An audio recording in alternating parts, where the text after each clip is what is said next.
ये तो इसीलिए इलेक्शन भी नहीं करा रहे ना। अगर इनके दम है, इनके बाप में दम है, इनको बोलो ना कराओ इलेक्शन, हम भी देखते हैं तुम लोग कैसे गवर्नमेंट यहाँ पे बनाते हो। ये तो मैं आपको दावे के साथ कहता हूँ, इनकी जमानतें जम्मू में ना जब्त, कश्मीर तो दूर की बात, पीर पंचाल चिनाब वैली वो आप छोड़े, वो आप दूर की बात। लेकिन यहाँ 4 साल से दिल्ली डायरेक्टली रूल कर रही है, क्यों करेगी? अगर हमारी यहाँ पे अपनी रियासत है, हम लोग यहाँ के बाशिंदे हैं, यहाँ के बाशिंदे आवाम को रिप्रेजेंट करने चाहिए, यहाँ के नुमाइंदे होने चाहिए, आप क्यों वहां से कर रहे हैं? कोई ऐसी स्टेट, कोई ऐसी यूटी मुझे बताइए जहां पिछले 4 साल से इलेक्शन ना हुआ हो। आज आपने कहीं सुना है कहीं डिले भी नहीं हुआ है 15 दिन इलेक्शन? क्यों नहीं होते भाई? वो तो उनसे पूछे ना, आप क्यों नहीं कर रहे हैं? वो तो उनसे आप जाके पूछिए ना, जो कि यहाँ पे डेमोक्रेसी का मर्डर कर रहे हैं। प्रॉब्लम तो वो चीज है ना, पब्लिक सेफ्टी एक्ट, जिसको पब्लिक को खतरा, जिस इंसान से फारूक अब्दुल्ला से पब्लिक को खतरा था, जो कि एक सिटिंग एमपी है यहाँ। मैंने जब भी बोला है 370 पे बोला है, अब भी बोलता हूँ, इलेक्शन के बाद भी बोलूंगा, इलेक्शन से पहले भी बोलूंगा, जब तक मेरी सांसें हैं तब तक बोलता रहूंगा 370 पे। आप 5 से 10 मरले की बात यहाँ पे कर रहे हैं, जिनकी दुकानें 1 मरले पे खड़ी है वहां पे, उनकी दुकानें क्यों आप हटा रहे हैं? उनकी दुकानों पे क्यों आप ताला लगा रहे हैं? ये तो एक बेवकूफ जैसी बातें ये लोग कर रहे हैं यहाँ पे बैठ। मैं आपको बोलता हूँ, हिंदू मेजॉरिटी जहाँ पे है वहां पे इनकी जमानतें जब्त ना हुई, आप मुझे उस टाइम पे आके मिलना और मुझे तब बताना कि आपने क्या दावा यहाँ पे किया था। ऐसा बहुत बहुत शुक्रिया आपका टाइम देने के लिए। जी शुक्रिया जी। हमें बताइए, जिस तरीके से आए रोज जो है वो बिल्डोजर चलाया जाता है, इलीगल कंस्ट्रक्शन को डिमोलिश किया जाता है, आपके तासुरात क्या है इस पर? देखिए, मैं आपको इसका बहुत ही शॉर्टकट जवाब दे देता हूँ। ये बीजेपी की वो नीयत और इनके वो खोखले दावे जो थे 370 पे, कि हम 370 को यहाँ पे एब्रोगेट करेंगे और उसके बाद यहाँ पे डेवलपमेंट होगी और उसको बाद यहाँ पे तरक्की होगी, बाकी सारी चीज़ें यहाँ पे होंगी। तो सीधी सी बात यहाँ पे नज़र आ रही है कि इनका जो प्लान था, इनका जो मंशूर था, वो क्या था?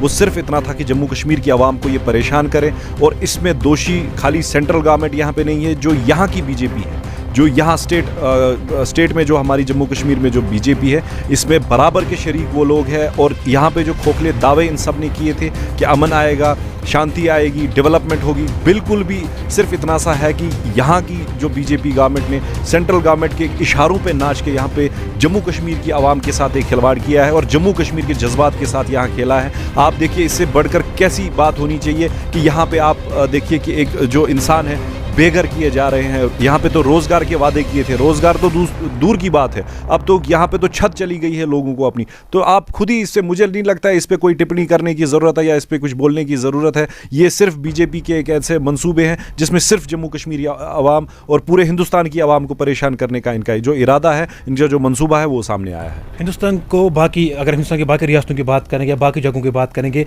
जम्मू कश्मीर में ही आए रोज कानून क्यों नाफिज होते हैं?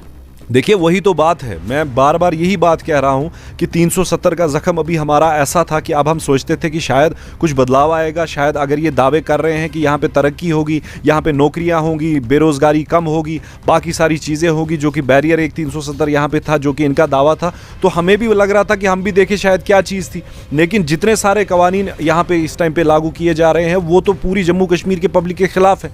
आज आप कह रहे हैं कि नहीं जी, गरीबों के खिलाफ तो ये ड्राइव नहीं चल रही है, लेकिन आप देखिए कितने सारे गरीब, आप देखिए, आपने कितने सारे लोगों के इंटरव्यूज किए, आप देखिए कितने सारे यहाँ पे आवाम परेशान है, कितने सारे दुकानदार बेचारे जो यहाँ पे छोटी छोटी दुकानों में अपना कारोबार कर रहे हैं और अपना रोजगार चला रहे हैं, अपने जो उनके बच्चे हैं उनका वो वहाँ पे खर्चा बर्दाश्त कर रहे हैं, अपनी फैमिली का खर्चा बर्दाश्त कर रहे हैं, उन पर ये बात आ चुकी है। आप मुझे बताइए किस चीज़ की ये लोग यहाँ पे दावे कर रहे हैं हम लोग डेवलपमेंट कर रहे हैं? देखिए, पुल बनाना या कोई फ्लाईओवर्स बनाने को आप डेवलपमेंट नहीं कहते, और वहाँ पे आप उसकी जो कि उसके अंडर आप देखिए यहाँ पे कि आप दूसरे लोगों का यहाँ पे छत छीन रहे हैं और फिर आप दावे करते हैं कि ऐसे जो भी कवानीन यहाँ पे लागू हो रहे हैं वो जम्मू कश्मीर की आवाम को परेशान करने के लिए लागू हो रहे हैं और जम्मू कश्मीर की आवाम को तबाह करने के लिए वो कवानीन यहाँ पे लागू हो रहे हैं। सर साहब, हाल ही में लेफ्टिनेंट गवर्नर साहब ने ये बयान सामने आया था कि जिनके पास भी 5 मरले 10 मरले ज़मीन है, जिनके 10 मरले ज़मीन पे तमीरात की हुआ है या घर बनाया हुआ है, इनके साथ कोई छेड़खानी नहीं की जाएगी, उनको नहीं सताया जाएगा। यहाँ पे ज़मीनी सतह पे क्या ये कानून आपको लगता है? देखिए, ये सारी चीज़ें बेबुनियाद और बकवास चीज़ें हैं। आप मुझे बताइए, आप 5 से 10 मरले की बात यहाँ पे कर रहे हैं, जिनकी दुकानें 1 मरले पे खड़ी है वहां पे, उनकी दुकानें क्यों आप हटा रहे हैं? उनकी दुकानों पे क्यों आप ताला लगा रहे हैं? ये तो एक बेवकूफ जैसी बातें ये लोग कर रहे हैं यहाँ पे बैठ के कि 5 से 10 मरले, आधे बोलते कि हमारे सोर्स कह रहे हैं, आधे बोलते जी हमें एलजी साहब ने यहाँ पे एश्योर किया है। किस चीज़ का एश्योर किया है यहाँ पे उन्होंने कि नहीं जी हम वो नहीं करेंगे, ये नहीं करेंगे? आप देखिए, 1 मरले की जो दुकान है यहाँ पे, जिसपे 1 मरले पे दुकान बनी हुई है, क्या उनको यहाँ पे एनक्रोचमेंट नहीं की जा रही है? क्या उनकी दुकानों को यहाँ पे उड़ाया नहीं जा रहा है? आप देखिए कितने सारे लोग यहाँ पे रो रहे हैं जो कह रहे हैं कि हमारा सिर्फ ये दुकान में 2-3 लाख रुपए का माल, वो भी कर्जे पे उठाया गया है, वो माल जो यहाँ पे हमने वहाँ पे रखा हुआ है और उसके ज़रिए हम अपनी फैमिलीज़ का जो रोज़गार है वो आगे चला रहे हैं, हम अपना रोज़गार आगे चला रहे हैं। आप मुझे बताइए कहाँ है, क्या 5 से 10 मरले तो दूर की बात है, एक मरले पे तो ये लोग यहाँ पे एनक्रोचमेंट ड्राइव्स कर रहे हैं। तो ये तो खोखले दावे हैं, ये तो धोखा है आवाम के साथ, जैसा बीजेपी आज तक करते आ रही है। ये तो सीधी सी बात है कि एक धोखा आवाम के साथ फिर से हो रहा है इस टाइम पे। डिजिटल मीटर्स की बात करेंगे, डिजिटल मीटर जो है वो आए रोज लगाए जाते हैं। अगर हम टाउन एरियाज़ की बात करेंगे, खासतौर पर गांधरबल की बात करेंगे, सालूरा की बात करेंगे, फतेहपुरा की बात करेंगे, या जितने भी टाउन एरियाज है वहाँ पे डिजिटल मीटर्स लगाए जाते हैं। आए रोज प्रोटेस्ट होते हैं, सड़कों पर लोग निकलते हैं। एक तरह से भाजपा सरकार जो वो दावा कर रहे हैं कि जम्मू कश्मीर को हम तरक्की तरह लेके जाएंगे, जम्मू कश्मीर अब डेवलपमेंट होगी, गरीब आवाम के साथ साथ हमें, लेकिन दूसरी ओर सड़कों पर आवाम जो हमेशा तौर पर होती है। इस बारे में आपका क्या कहना है? आप मुझे बताइए कौन सी आवाम सड़कों पे नहीं है, किस मुद्दे के रिलेटेड आवाम इस टाइम पे सड़कों पे नहीं है? आप कैजुअल लेबर्स को ले लीजिए, आप डेली वेजर्स को यहाँ पे ले लीजिए, आप यहाँ पे एफए कैंडिडेट्स को ले लीजिए, आप यहाँ पे स्टूडेंट्स को ले लीजिए, आप यहाँ पे जो कि बिजली से परेशान लोग हैं उनको देख लीजिए, पानी से परेशान जो लोग हैं उनको देख लीजिए, बेरोजगार जो लोग हैं उनको देख लीजिए, जेलों में जो लड़के बंद हैं उनके वालिदैन को आप देख लीजिए। आप देखिए कौन सा ऐसा मुद्दा नहीं है जहाँ पे आवाम इस टाइम पे सड़कों पे नहीं है। और यहाँ पे आप ये कह रहे हैं कि हम जी यहाँ पे डेवलपमेंट कर रहे हैं, किस चीज़ की डेवलपमेंट कर रहे हैं? ये जो मीटर्स यहाँ पे लगाए हुए हैं, कहाँ से वो लोग बिल भरेंगे इस चीज़ की? हमारा यहाँ पे जो अपनी रियासत है जम्मू कश्मीर, हमारा तो यहाँ पे अपनी क्या कहते हैं इसको, हम तो अपनी यहाँ पे बिजली मैन्युफैक्चर यहाँ पे खुद करते हैं। हम तो अगर यहाँ पे 3 रुपये यूनिट आगे जाके देते हैं, हमें तो वही यूनिट जो अपना यूनिट है वो हमें आज 10 रुपये में वहाँ से मिलता है। तो आप किस चीज़ के खोखले दावे यहाँ पे कर रहे हैं? मुझे ये बात समझ में नहीं आ रही है। कोई फैक्चुअल बात अगर आप बताएंगे जिसमें कोई सच्चाई हो, जिसमें कोई ग्राउंड हो, कोई भी बात ऐसी नहीं है इन लोगों की। ये ऐसे ही खोखले दावे, मतलब आप देखिए, मतलब ये ऐसा ही दावा है कि प्रधानमंत्री कहते हैं जी हम जी 15-15 लाख रुपए यहाँ पे अकाउंट्स में डाल देंगे गरीबों के, होम मिनिस्टर आके बोलते हैं ये तो जुमला एक है। तो ये तो शर्म की बात है ना। आप बताइए, ये तो खाली जम्मू कश्मीर की आवाम की नहीं, ये तो पूरे हिंदुस्तान की आवाम के साथ धोखेबाजी यहाँ पे चल रही है। तो इस टाइम पे आवाम को भी चाहिए कि अपनी आंखें खोले और इनके जो प्लान्स है उस तरफ आप देखें। तो आप देखिए किस तरीके से आवाम को यहाँ पे बेवकूफ़ बना। ऐसी तो हमने इससे पहले कोई गवर्नमेंट नहीं देखी जो इतना बेवकूफ़ आवाम को बना रही होती है। साहब साहब, भारत जोड़ो यात्रा की बात अगर हम करेंगे, भारत जोड़ो यात्रा में यहाँ के रीजनल पॉलिटिकल पार्टी के मेन स्ट्रीम पॉलिटिकल लीडर्स है, महबूबा मुफ्ती की बात करेंगे, उमर अब्दुल्ला साहब की बात करेंगे, या मुस्पर शाह की बात करेंगे, एनसी के मुस्पर शाह की बात करेंगे, उन्होंने भी उसमें शमूलियत की, लेकिन साहिब मुझ पर कहीं नजर नहीं आई। रीज़न क्या है? नहीं, मुझे भी उस चीज़ की दावत थी, लेकिन मैं 4 दिन बीमार था, मैं बहुत बीमार था, मुझे बुखार था। इनफैक्ट मुझे जो टनल है वहाँ पे उनके साथ ज्वाइन करना था। ऐसी बात नहीं, इनविटेशन मुझे भी आया था, तो मैंने शायद आप लोगों को भी इससे पहले बताया था कि मुझे भी, और मैं जाने भी वाला था, लेकिन मैं 4 दिन बहुत बीमार था, मुझे बुखार था, तो उस वजह से मैं अनफॉर्चुनेटली ज्वाइन नहीं कर पाया। तो ये कोई ऐसा प्रोग्राम नहीं था कि ये कोई कांग्रेस का प्रोग्राम था जहाँ जाने से हम लोग बोलते कि नहीं कोई पॉलिटिकल पार्टी का प्रोग्राम है, ऐसे नहीं। ये तो एक ओपन प्लेटफॉर्म था जहाँ पे हर कोई ज्वाइन वहाँ पे कर सकता था। एक अच्छा इनिशिएटिव था जो यहाँ पे राहुल गांधी जी ने लिया था, तो इसमें कोई ऐसी बात नहीं थी। इन्विटेशन मुझे भी था, लेकिन मैं अनफॉर्चुनेटली जा नहीं पाया, मेरी तबीयत ठीक नहीं थी उस वजह से। बिल्कुल। 370 की अगर हम बात करेंगे, हमेशा तौर पे 370 पे आपका पॉजिटिव रिस्पॉन्स रह चुका है। जब भी हम वीडियोस में आपका देखते हैं 370 पे हमेशा बात करते हो। अगर असेंबली इलेक्शन में 370 बहाल न किया गया, आपका स्टैंड क्या रहेगा इलेक्शन में? नहीं, मेरा तो हमेशा स्टैंड 370 का रहा है जनाब। 370 हमारी पहचान है।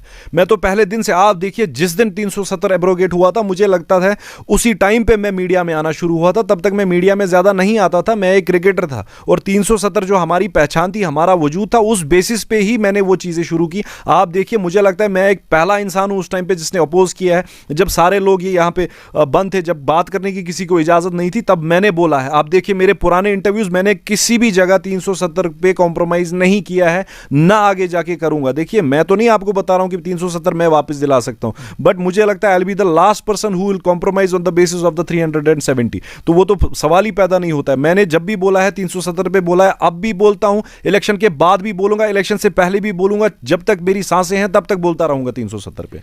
बीजेपी कह रहे हैं कि करप्शन अब जम्मू कश्मीर में खत्म हो चुकी है, आप इस चीज़ को कैसे देखते हैं? जनाब ये सारे खोखले दावे हैं, ये सारी चीज़, आप किस चीज़ को कहते हैं कि करप्शन यहाँ पे ख़त्म हो चुकी है? किस वे में ये बोलते हैं करप्शन? ये तो बात करने के लायक नहीं है। पहले आप देखिए जिस जगह पर आवाम परेशान हो अपने रोज़गार के लिए, जहाँ पे बुलडोज़र चलाए जा रहे हो आवाम पे, जहाँ पे एक रहने के लिए छत जो आवाम की है, यहाँ पे जो एक गरीब आवाम है उनको छत छीनी जा रही है, आप उनको बोलते हैं कि यहाँ पे करप्शन कम हो गया। क्या करना है उस करप्शन कम होने का? हमें तो नहीं पता कहाँ पे करप्शन कम हो गया, हमें भी बताइए। देखिए वो ACB अपना एक काम करे, इससे पहले भी करते आ रहे थे। जहां पे कोई बंदा ट्रैप हो जाता है, वो तो इससे पहले भी वो चीजें, वो प्रोसेस जो है वो तो चलता आ रहा था। तो आप बताइए आपकी वजह से कहां पे कोई चीज यहां पे होगी? आप बताइए कितने, देखिए मेरे साथ वो करें ना बहस इस बात को लेके, जब वो कहते हैं, मैं तो नंबर उनके सामने रखूंगा ना कि किस चीज की क्या हुई है, आपने कौन सी चीजें की।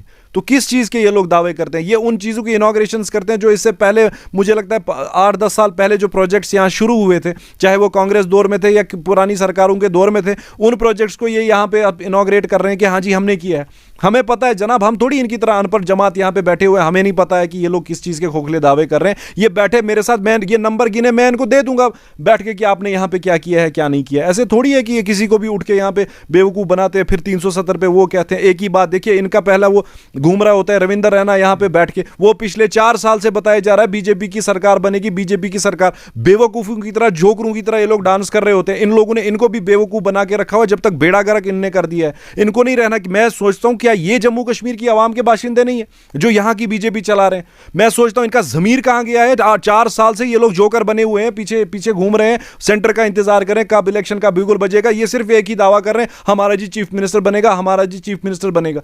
तो कब बनेगा हमें भी तो बताइए ना, इनका चीफ मिनिस्टर कब बनेगा? ये तो इनको खुद भी पता है ये लोग जोकर बन चुके हैं इस टाइम पे। बीजेपी तनकीद कर रही है यहाँ के रीजनल पॉलिटिकल पार्टीज पे, और हाल ही में अगर आपने देखा होगा वीडियो कि यहाँ के एएनसी के मुझपर शाह ने यह बयान दिया था कि हमारी हुकूमत भी आएगी, आप देख सकते हो कि फ्यूचर में हम क्या करने वाले हैं। क्या आपने लगता है कि अगर किसी बीजेपी को कुछ ज़ाती मुफाद है एनसी के साथ, या एनसी को कुछ ज़ाती मुफाद है बीजेपी के साथ, गरीब आवाम जो है बेचारा पिसा जाता है बीच में? देखिए मुफाद आप नहीं, जब आप सरकार चला रहे होते, आप मेजॉरिटी में बैठे हुए हैं सेंटर में, यहाँ पे आप जब मरकज में बैठे हो और मेजॉरिटी के साथ सीटें लेके बैठे हो, 300 से ऊपर सीटें लेके आप लोग पार्लियामेंट में बैठे हो, तब आपको ये चीज़ सोचती है कि क्या कहते हैं उसको, यहाँ पे कोई रीजनल पार्टी है जिनके साथ हमारी प्रॉब्लम है, इनको किस चीज़ के साथ प्रॉब्लम है? क्या ये आप देखिए मैं ना तो एनसी का स्पोक्स पर्सन हूं, ना तो मैं पीडीपी का स्पोक्स पर्सन, ना किसी पार्टी से रिलेट करता हूं। मैं एक इंडिपेंडेंट बंदा हूं, अपनी लेवल पे बात करता हूं जब भी मुझे बात करनी हो। लेकिन ये तो बदकिस्मती की बात है ना। आप देखिए फारूक अब्दुल्ला जैसे बंदे को ये लोग पीएसए लगा देते हैं, जो फारूक अब्दुल्ला इस टाइम पे सिटिंग एमपी है। आपने कहीं ये वाकया सुना है? देखिए मैं किसी की तरजीह नहीं कर रहा हूं, ना मैं नेशनल कॉन्फ्रेंस से बिलोंग करता हूं, लेकिन मुझे आप एक बात बताइए, एक सिटिंग एमपी को आप बंद करके रख देते हैं पीएसए के अंडर, पब्लिक सेफ्टी एक्ट। एक एमपी को, मुझे आप बताइए, एक आवाम को खतरा कैसे है एक सिटिंग एमपी से? वो फैक्ट आप हमें क्लियर करें ना, क्या बात है? आप महबूबा मुफ्ती जो कि फॉर्मर चीफ मिनिस्टर रह चुकी हैं, उनको बंद कर देते हो बैठ के कहीं पे। आप ये कहीं हुआ है? आप बताइए। जाती मुफाद तो आप छोड़े ना, क्या जाती मुफाद है? मुझे बताइए, क्या वो हिंदुस्तानी नहीं है? क्या वो हिंदुस्तान का झंडा नहीं उठाते? वो तो पार्लियामेंट में अभी भी बोलते हैं। लेकिन मुझे ये चीज आप समझाइए, इस टाइम पे बात ये है, चाहे जाती मुफाद है या क्या, आज तक कहीं ऐसा सुना है कि सिटिंग एमपी को आपने पीएसए लगाया हुआ?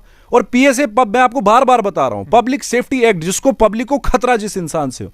फारूक अब्दुल्ला से पब्लिक को खतरा था, जो कि एक सिटिंग एमपी है यहाँ पे। मैं बार बार बता रहा हूं, मैं किसी पार्टी का स्पोक्स पर्सन नहीं हूं, बट ये फैक्चुअल बातें हैं जो हर किसी को पता होनी चाहिए, जो इन डंगरों को भी पता होनी चाहिए कि जो इस चीज पे यहाँ पे दावे कर रहे हैं। यहाँ पे तो अंधा कानून चल रहा है, जहां पे सिटिंग एमपी बंद, उधर हम लोग क्या करें? बेचारे हमारे छोटे छोटे नौजवानों को उस तक बंद कर देते हैं, कल को मुझे बंद कर देते हैं। कि हमारी क्या औकात रहेगी जब एक एमपी वहां पे बंद है, जब एक फॉर्मर चीफ मिनिस्टर को यहाँ पे बंद किया जाता है?